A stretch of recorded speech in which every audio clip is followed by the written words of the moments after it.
Hi, this is Alex Habersham, publisher of the new Macon, Middle Georgia Black Pages and Resource Guide.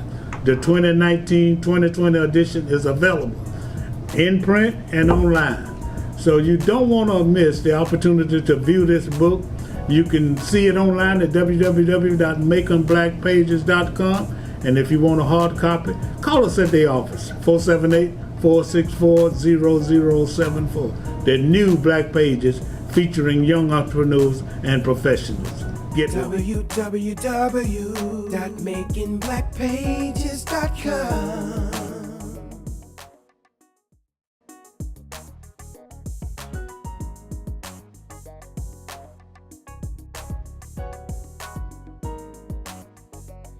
Institutions, organizations, and initiatives sometimes are born out of different situations. For example, although McDonald's is a franchise, it started with one restaurant and it just kind of blossomed into a franchise and several restaurants across the country. By the same token, oftentimes because of certain situations and happenings, individuals decide to not only experience that scenario themselves, but also try to initiate something to do something about it.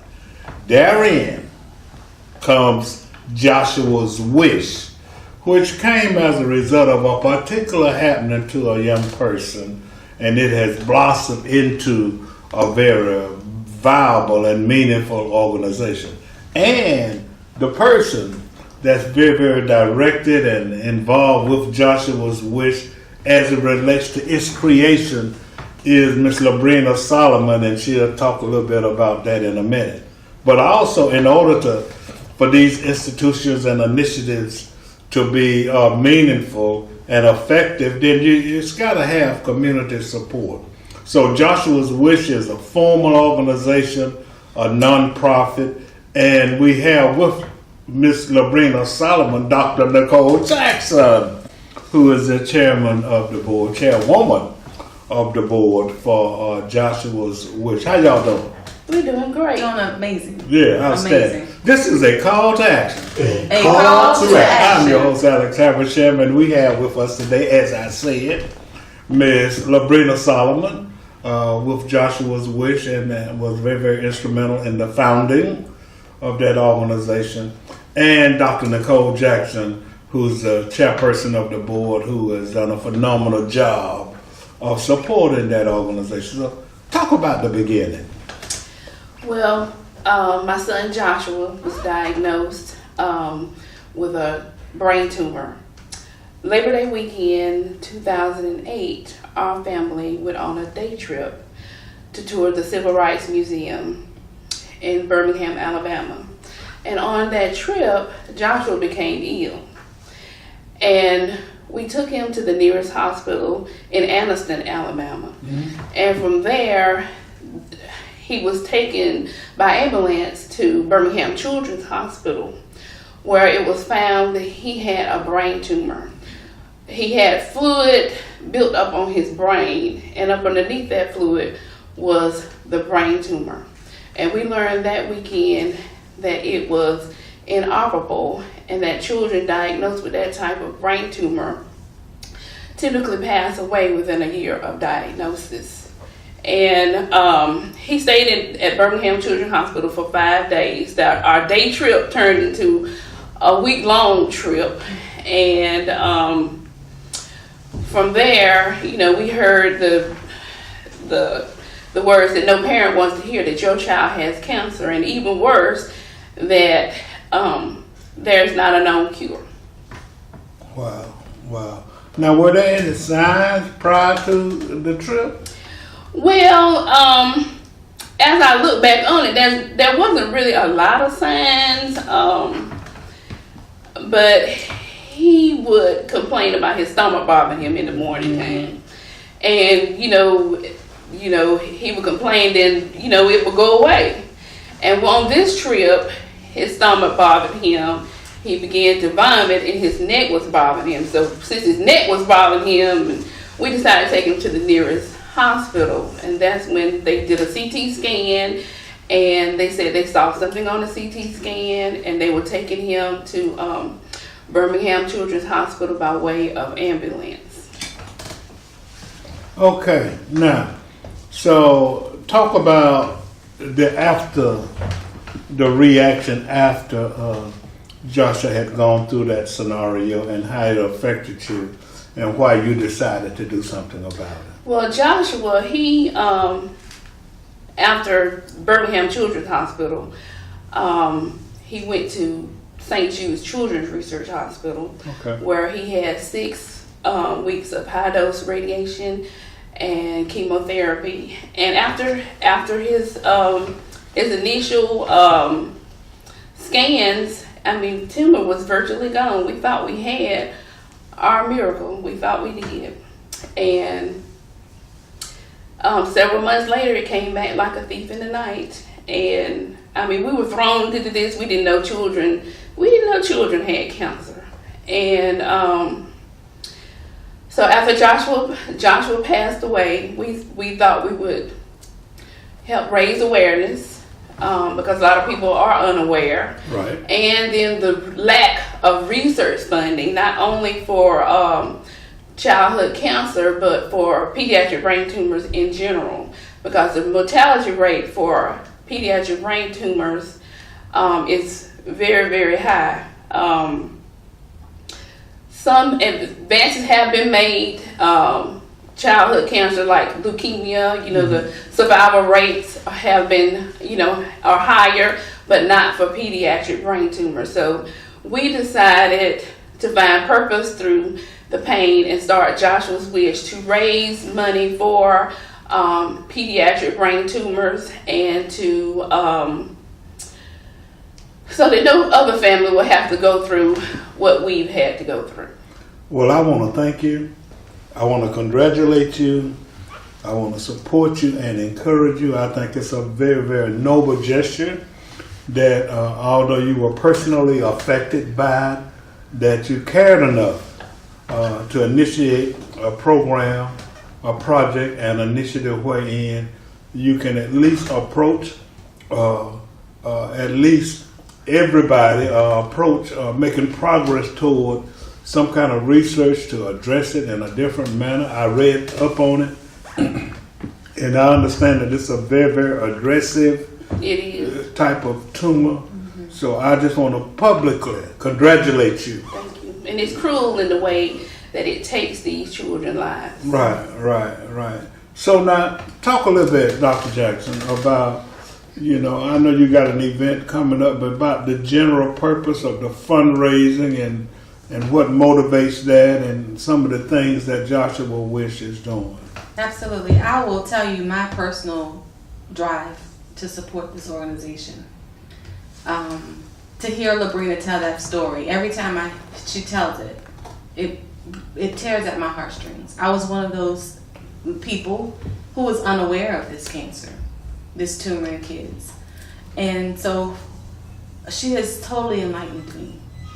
And I vowed from day one, the first day that I realized what Joshua's Wish was all about, I vowed to do everything in my power to support this and to support Labrina and her husband.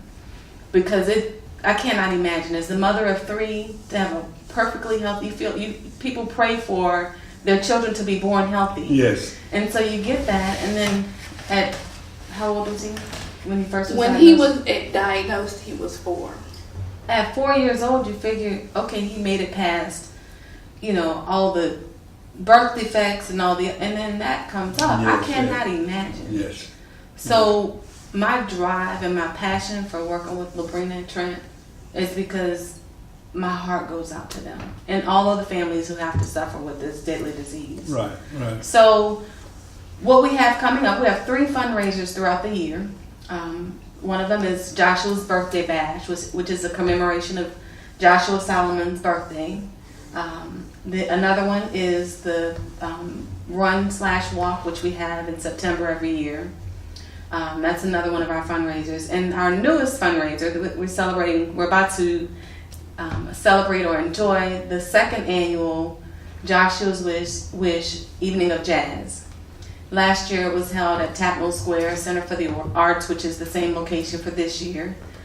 Again, we're raising money to fund research for childhood brain tumor, specifically DIPG. To date, we have raised given over $75,000. $175,000. Sorry, $175,000 has been given to childhood brain cancer research. We give a scholarship every year to a college student, and they spend the summer researching this. Wow. And we are making strides. Wow. And that is all the motivation I need to do everything in my power to support this organization. Well, that's absolutely phenomenal, because history indicates that with the right kind of research, these problems can be addressed. Like very recently, we've heard about some advancement in dealing with AIDS, and even some advancement dealing with other forms of cancer. I'm not sure that it's for DIPG. Is that correct? Not DIPG is the cancer, but there's not much research or funding that has gone to eradicating it. So Right. So that's very, very important. And then, like I said, I can't say enough how noble it is for you to do that and to create the organization. Okay, how does one get involved in the jazz at Tatnall? The evening of jazz will be held on May 5th of this year. It'll go from 5 to 8 p.m. at Tatnall Square Center for the Arts. And we will have tickets via Eventbrite that should go out in the coming days or hours. So be on the lookout. We will be advertising on social media. We will have a billboard that will go up on along I-75 on Riverside Drive. And we really would appreciate the support, because like I said, all the other things that we've raised, the money that we've raised, it is making an impact. And I do believe, like you say, the more that we can do the research, the much more likely we are going to be to come up with a cure for this. Because no child should have to suffer in the way that Labrina just described. However, whether they run in the race or walk in the race or go to the event or go to the jazz event, they can still help. Absolutely. Yeah. So talk about how one can assist in this effort. So on our website, it's Joshua's Wish.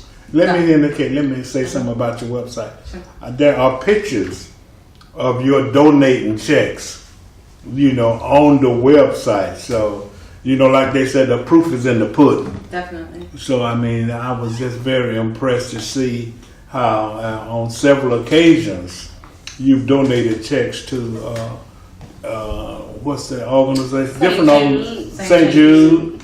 Yeah, for that research. So how can one donate? Well, they can go to our website, www.joshuaswish.org, to donate to Joshua's Wish or to purchase tickets for the event. Okay. Or both. Yeah, or both. Yeah. But then they can just donate. What about an address if they wanted to send a check? If they would like to send a check, please make the check payable to Joshua's Wish and mail it to 277 Martin Luther King Boulevard, Suite 106, Macon, Georgia 31201. Thank you very much. And give that website again. www.joshuaswish.org, and they can also like us on Facebook. Yeah, outstanding. Well, let me congratulate you for starting the organization. And let me congratulate you for symbolizing, how we can become involved in meaningful community initiatives and make a difference. This is a call to action. A call to action. I'm your host, Alex Haversham, having interviewed Dr. Nicole Jackson, who's the chairperson of the Joshua's Wish organization, and Ms. Labrina Solomon, who is the founder. Thank you very much. And I encourage you, now if you can't go to the Tatnall place and hear the jazz, if your finger's all right, you can still either write a check or click on joshuaswish.org and make a donation and support this phenomenal organization. Thank you, ladies, very much. Thank Thank you. for you. I having wish you us. Godspeed.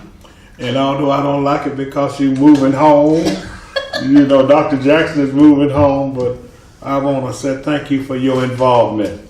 And I think that that's symbolic of how we can be successful and still have the responsibility of making a difference. This is a call to action. A call to I'm your action. host, Alex Habersham. Have a great day.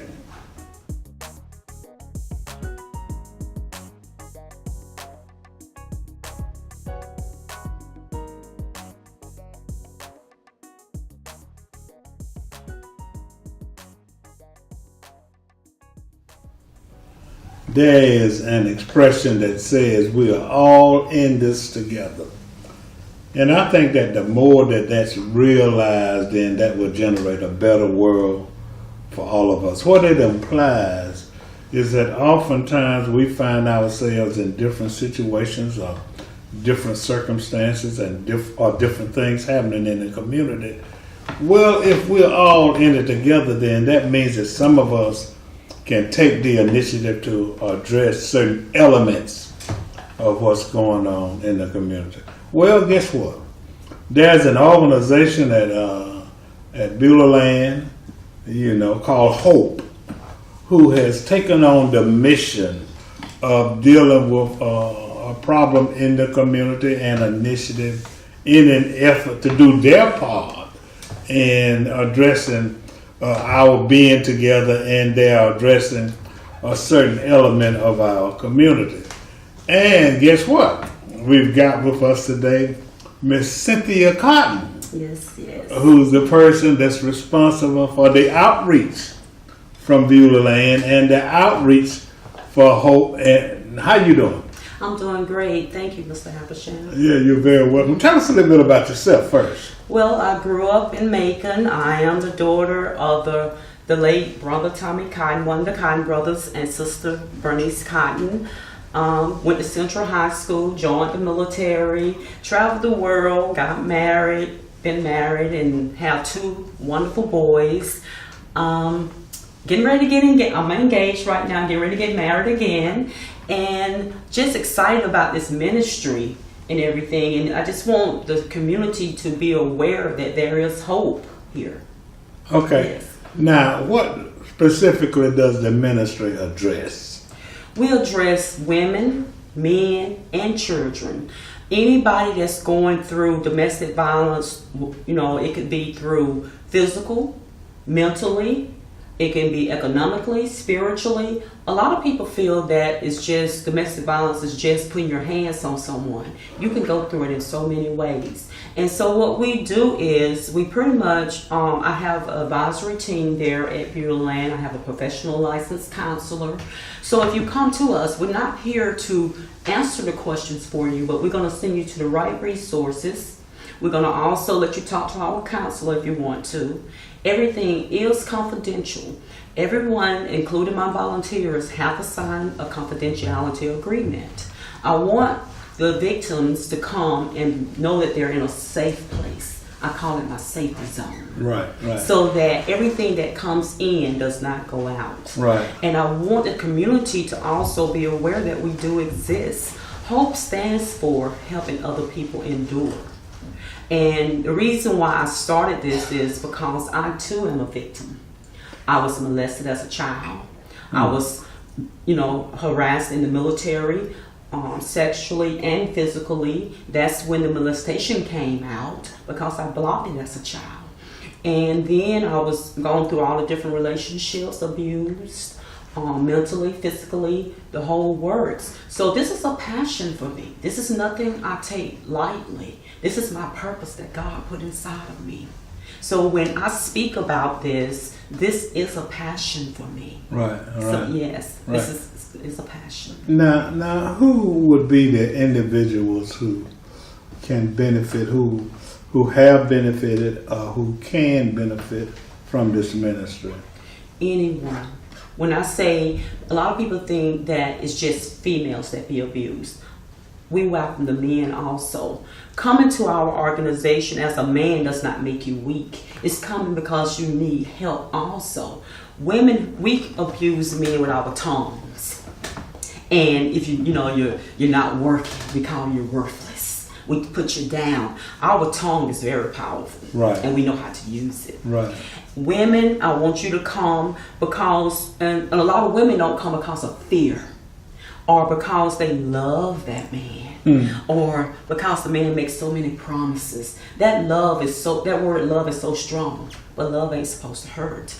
Then there are children that are going through it in the homes. We thinking that it's not affecting them, but it is. They're seeing it. I stayed in all of mine for my children's sake. And later on in life, my son told me, my baby boy, he said, "Mama, thank you for getting out of it." Because it was affecting him. Right. So it's affecting them also. Right. So the door is open for anyone that feels threatened or fearful. If you feel fearful in your marriage or your relationships. And so, although it's a ministry of Beulahland, then it's open to the entire community. Yes, it is. Well, Yes, it is. have you had the experience of helping some people Yes, I have. with what your mission is? Yes, as a matter of fact, last year we accept clothing, anything from within the household. We accept things for the kids. I've helped at least about 6 families, giving them clothes.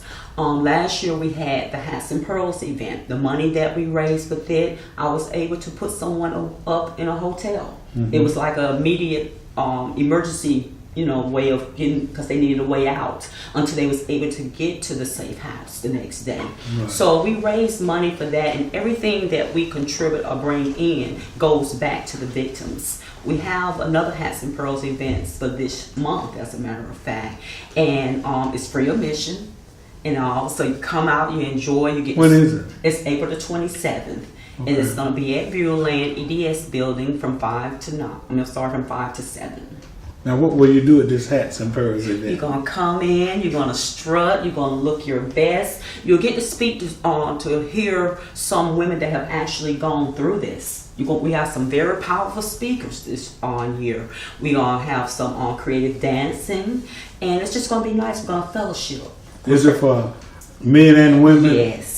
And I encourage 'Cause the I'm not men to putting come. pearls on. Oh, you don't have to put pearls in. Please don't. Please don't. I wear a hat, but Yes, but I encourage the men to come because last year some of the men spoke out about some of the things they had went through. And we had a police officer there, and he spoke about some of the victims that had come through. So it really helped them. And what I've learned is when you speak out, you're helping someone. Right.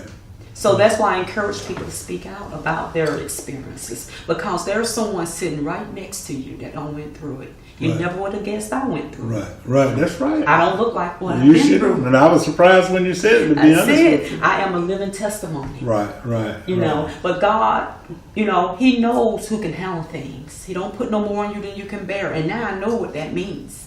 And like I said, I used to ask Him all the time, Lord, why me? Why am I going through this? And He spoke so clearly to me. Why not you? How can you not, how can you tell other people if you didn't go through it? Right. Then I said, what is my purpose? He didn't tell me my purpose until He fixed me. And He told me, He said, my child, I placed a seed inside of you since birth. Now it's time to give birth. Right. And I gave birth to hope. So your recovery is being utilized to help somebody else. Yes. Because it's a living example, if you please, that although one experiences these difficulties, that he or she can do better and be better Right. as a result of that. Now along with the spiritual element of your improvement, what else contributed to that? It made me a stronger woman. I'm wiser now. I don't carry that chip anymore. I used to carry a chip on my shoulder, and every man that came around me, you was a suspect. If I went into a room full of men, I always sat with my back to the walls. Right. It took therapy, and I still take it from time to time because you still have to grow. Right. So it took a lot of therapy, and I'm gonna tell you, the hardest thing for me was forgiving. I had to forgive. That was part of my healing. Right. And once I forgave, then I was able to move on. But and like I had mentioned before, my late father, I was relieved that I didn't have to tell him He went to his grave not knowing I was molested or Wow. abused. So I was relieved at first. But my therapist told me, you still got to tell your mom, you got to talk to your siblings, and you got to tell your kids. Once I told them, it was like I was released from prison because it was holding me captive. Right. And I was finally free. And then I was able to get out into the public and Right. able to get out and tell my story. Right. But until then, I was captive. Right. I'm no longer that way anymore. I'm a survivor. What if somebody really aren't sure or just wanted to kind of be engaged in a situation where they can have a discussion with you and a counselor? What's the approach for, reaching out to you and your organization for someone who may be interested? They may or may not be a victim, but they may be interested in finding out more information.